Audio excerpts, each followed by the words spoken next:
Well, welcome to The Perspective. I'm Lorie and delighted to be with you this week. Sometimes we're going through life and, well, it's maybe not the easiest season, right? I've lately experienced a bit of a turbulent season myself. I'm kind of in that season of life where I'm caring for aging parents and I've got all these grandkids and everything brings joy, but sometimes it's a little overwhelming. Maybe you're there too. You love your life, but sometimes you don't like it. Well, today we're going to meet an amazing author and podcaster, fun and inspiring Rachel Awtrey. She's a wife to her best friend, as she would say, a hunk of her husband. That's her words. And a boy mom to Maddox and Oliver. And she's a proud military wife. And her Air Force pilot husband, well, he even flies her family around in a little plane. How fun is that? Rachel, she's the host of Real Talk podcast, and now she's a first-time author. Her new book, Love Your Life, catch this, even when you don't like it all the time. I can relate to that. It's all about finding joy in life's messiest, most ordinary moments, and I can't wait to dive into her story and the powerful message behind the book. Rachel, welcome to The Perspective. Thank you so much for having me. It's an honor. Well, I just feel there's so many ways that I and those watching can relate to even the title of your book there. But would you share openly about just a little of your story? You talk Yeah. in your book about the heartbreak of losing your dad and how that season, really, it's a messy, difficult season. It led to a complete transformation in your life. Take us back to that pivotal moment in your college dorm when everything changed. What happened? Yes. Listen, I understand the depths of despair and grief and sorrow, and I'm okay to address those things, but at some point we can understand, we can nod to the hard things in life without bowing to them and letting them control us and our perspective. And there was this moment where after losing my dad in a very sudden random accident, I had chosen behavior that was messy and, led to a lot of destruction and confusion, and there's this moment my freshman year in college in my dorm room where there was this beautiful sign that one of my friends had made me hanging on the back of my door, and it said, "Where the spirit of the Lord is, there is freedom." And I realized that it's actually where the Lord is and the spirit of the Lord is, there is joy, there is freedom, there is abundance, and it's not in, I think, what the lie we've been sold is that exists in the world and in earthly pleasures and happies. And sure, there is happiness there, but there is a joy to be found in the Lord that is so much more rich that can endure the hardships that we walk through, whether it's losing my dad or the things that happened after, the things I experienced yesterday, and the things that are going to still happen in this life that we're promised. You were young when you lost your dad. Mhm. That Yeah. that's a and to have a in your story, you talk about this sudden accident. Your dad sounded like a wonderful, vibrant man. Often in grief, we do respond maybe with behaviors that we're just trying to ease our pain. Wouldn't you say that was a lot of the journey at that point for you? 100%. You have it right. I think I grew up in what I call a VeggieTales home where we supported missionaries and we prayed over our meals, and my dad left a legacy of what it looked like to live life fully with Jesus. And after he passed away, it just asked me to make faith my own.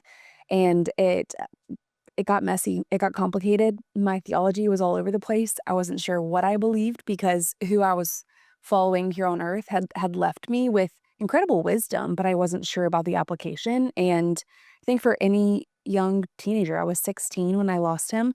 It leaves you in this place of wrestling who I've been taught to be and who I can decide to be on my own. And that just got pretty complicated. Got very messy very quickly. Yeah, even in the messy, though, you talk in your book about that unlocking joy, even in those messy, even the boring or mundane, or maybe the mountaintop magnificent experiences. What inspired you, Rachel, then to write this book now? Like, what do you mean by, I love the tagline, love your life even when you don't like it? Yeah. If we wait on having a life that we are obsessed with and can clean up and make exactly what we would want it to be, I think that we would be waiting our whole lives to actually love it. And I don't want that to be my story. And I know that it's not going to want to be yours or the people that are watching us right now. I want to get to the end of my life and say, I gave that my best shot. That was so epic. I had a blast, although it was hard and asked so much of me. I became a person that was able to share my life with others in a way that glorified the Lord and had them ask questions, and it became something that leaves a legacy and a story for generations to come. And that can only happen when we get so for real and honest with the fact that there are pieces and parts of our lives that we just wish weren't the way that they are. And when we do get to that honest point, I think it opens up a container to be able to experience a healer and a comforter that we have in the Lord. I say a lot that you in my real life, and I say it in my book too, that if you were always comfortable, you wouldn't need a comforter.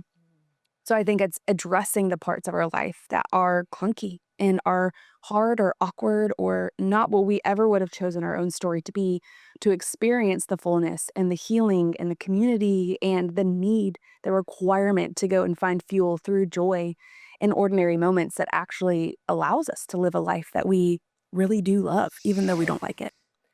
So how did you face the messy it sounds to me like, can we be honest? We all love to live Yep. in denial. Yeah. Denial, right?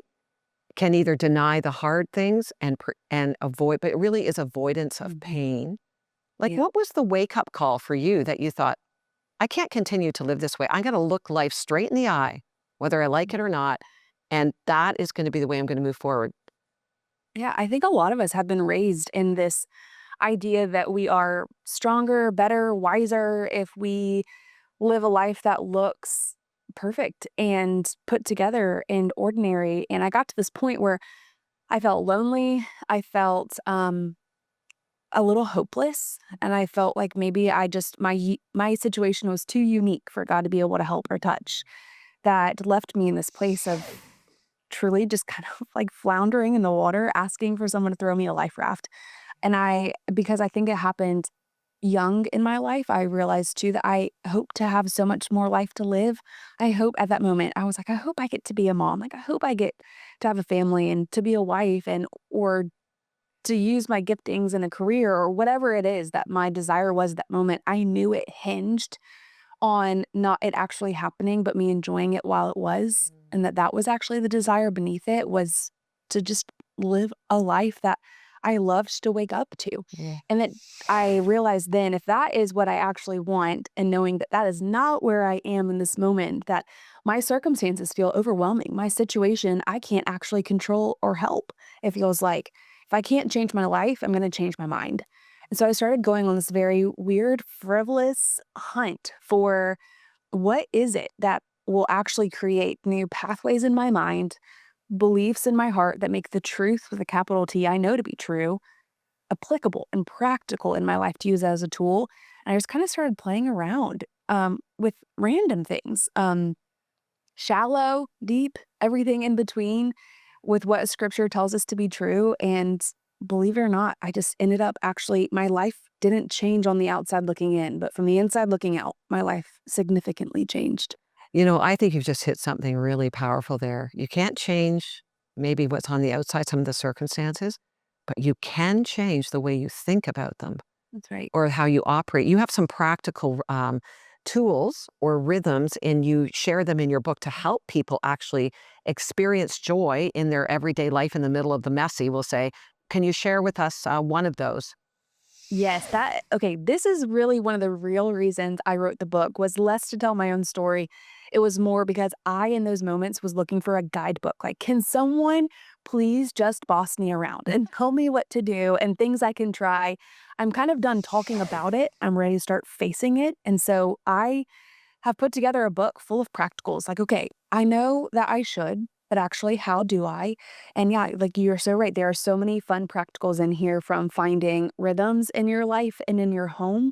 Hospitality. What does it look like to open up your home, even if it's not perfect, even if you don't have matching dishes or mugs, or you're in an apartment and you feel like it's too small? Like, what does hospitality actually look like? Opening up your heart and your home to other people, the idea of rest, that we aren't gonna like it if we're tired all the time.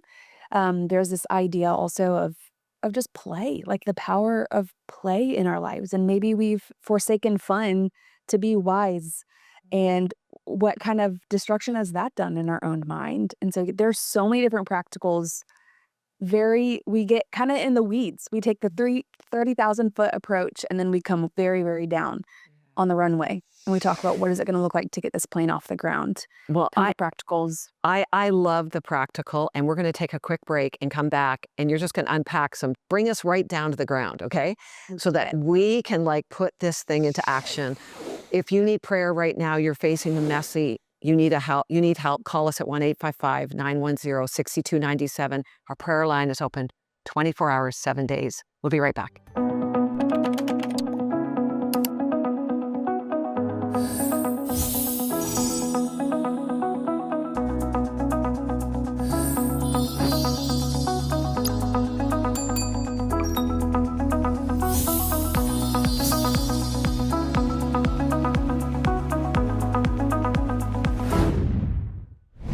Well, welcome back, Rachel. Thank you for just sharing your story. And it's so true. In the middle of messy, we can't change all the messy and circumstance, but we want to find that place of peace and joy. And you, in your book, provide some practical steps. So take us through some more just practical ways in which we can practice finding the joy and peace in the middle of the chaos of life. I would love to. My very first step in any of this, before you actually get down to the nitty gritty every day, is like we were talking about earlier, changing your mind if you can't change your life and understanding where your current circumstance or the things that are tripping you up, the obstacles to joy, where they actually land on a spectrum. Because I think for me, I'll say it. You probably might feel the same way. I can easily catastrophize or like round up my situation to make it a little bit more heightened than it really needs to be given credit for. And so I take people and reader on a journey through a scale between a typical interruption, like spilling your coffee, to everyday stressors like a miscommunication with your spouse or an overwhelming workload, to tough seasons. Like maybe you're walking through some hard postpartum things, major disruptions like losing a job, traumatic events, like a loss of a loved one, car accident, and then to unexpected tragedies, which is those chronic illness diagnoses or a major betrayal or a loss in a relationship. Getting right and getting for real on what the reality on the spectrum is of your situation is going to be the first step to then figuring out, how do I handle it? What is my approach? What is my reaction to this? Um, I don't want to give our circumstances more credit than they're due, because it asks more of our energy, our emotional, our mental, our relational, financial energy than maybe it really actually needs. And instead of giving credit to the situation, I'd rather give credit to where credit's due, which is what God's doing in and through it. So putting it on a map of actually where does it belong is going to be our first step. Wow, I love that, Rachel. Just honestly, this show's called The Perspective, and I feel like that really is it. Get a perspective. Like, Yes. don't escalate or, make something more chaotic than it is. Right. Excellent. Okay, what would be the next thing you'd recommend? The next step is to identify it and go and tell somebody. One of my friends, Annie F. Downs, I just had a conversation with her about, she blew my mind and said, this is not in the book. I wish it was. If I ever were to rewrite it, I'd add this. But she said there's 4 parts of our lives, which is the secret, the private, the personal, and the public. And if anything that you're walking through feels secret, to pull it out as quick as you can and to share it with somebody. But then when it gets to that private part, find someone like a trusted person, whether it's through church or a neighbor that you've gotten to know, and share like the proximity of your life. This is what I'm working through. I'm very annoyed. I spilt my coffee on the way to work. Just saying it out loud to someone you trust, all the way up to, hey, I got diagnosed with something and I'm at a loss for words. I don't even know where to go. Like having someone else pulled in, you can't see the label from inside of the jar, one of my friends says. So to be able to have someone else also be able to give you a good perspective on where things belong is going to be the next best step. Oh, that's really good. Secret, private, what were the next two? Public, Personal and public. personal, Right. and public. Mhm. It is about getting perspective and inviting people to help you kind of gauge where you're at. Very good. What would be the next step that people could take? Yeah, and then I think finding out like this is where we kind of get very low to our situation. Instead of looking up at it, we kind of get on its own level and we say, okay, what is it that's actually going to create more margin, create more space? I think of my life as like a pie. Okay, if this is going to take a certain part of my pie, where can I put the rest of it? and how if this is taking up more space, more margin, more capacity in this 100% capacity we've all been given. We all have 100% a day. We all have 24 hours in a day. How can I then adjust accordingly to make things easier, to make it easier to feel the load, to make it easier to see the joy in whatever I'm walking through. So that could be like I'm thinking through moms that have a lot of things on their plate, logistics, kids, extracurriculars, temper tantrums. What is it throughout the day that actually is going to make getting out the door to whatever you're looking forward to easier? Maybe it's keeping your shoes in a certain spot. Maybe it's keeping socks downstairs by the front door instead of upstairs in a dresser where someone told us that they belong. And so that way you're not going on a scavenger hunt for socks last minute. I love that. Maybe it is, maybe it's moving where your coffee mugs are in your homes that when people come over, they can help themselves more easily. Like just getting very practical about what gets in the way of the margin that we have so that then we can do the next step, which is using the rest of the margin we have to kind of start collecting evidence for the joy that's around us that God has planted and placed in our everyday lives that is so easy to miss in our peripheral if we're so tunnel visioned on just getting through it. Oh my goodness. I can think of like 20 scenarios in my own life right now that that pie example, literally you just spoke to me today. So I know somebody else you're speaking to where it's like, what maybe needs my full attention now or a good amount of my attention? And what can I just, make less of a focus? And how can I make that easier? That is so practical, Rachel. And to your point there, finding making room, really what I hear you say is making room to find the joy, right? How has that helped you, Rachel? Yeah, I will go back to even the example of my dad. He had a kidney transplant when I was younger. My mind made up this fictionary rest of the future, which was that he would live until he was old and gray and maybe hit 100 and be on a Smucker's jar. Like that was kind of what I imagined my dad's life to be, and he was taken randomly. We say he got 8 bonus years of just full zeal, full life. He knew the brevity of it. And then he explored and was adventurous and did crazy, super fun, full send, we call it, things because he just knew like I have to use the rest of my life abundantly, and he did. And then he randomly passed away in a rock climbing accident, which is so wild to me, even still talking about it. And so to this day, I can say I don't like that part of my life. I don't like the fact that my boys don't have a grandfather here on the side of earth, my family representing. I don't love that I don't have my dad ask career questions to or to how just watch us walk through fun things like what I'm doing with you right now. It's tricky. Yeah. But what I can do is with the margin I've been given, celebrate the fact that I do have a dad that I miss.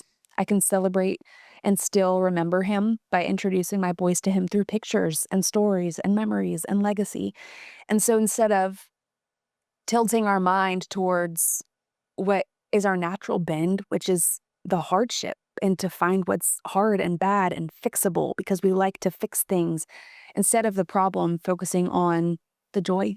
And that is um, collecting songs that remind me about him, celebrating him on his glory day, which is the day we lost him, buying carrot cake, his favorite cake on his birthday, lighting a candle and blowing it out, and having to explain to my boys that why their grandfather's not at his own party. Like those things, they hurt, but they're so healing because I'm choosing a almost like a disruptive in spite of kind of joy that it's risky. It's Yeah. hard and it is supernatural. It is not naturally what we are bent towards. But when we choose that, there's this new level of us that's awakened to start seeing all the other clicks of good that are around us and worth celebrating every day that we would miss otherwise. That is so beautiful, Rachel. I'm so glad you wrote your book. I know it's going to help a lot of people. You want to hear more from Rachel, go to the Real Talk, her podcast. I'm sure you'll find a lot of great conversations there, and you'll find her books where all books are sold. Rachel, you've inspired me. You've given me a perspective today on some of the things that I've been balancing, and I know many of our viewers have too. Thank you so much for being with us. Thank you so much for having me.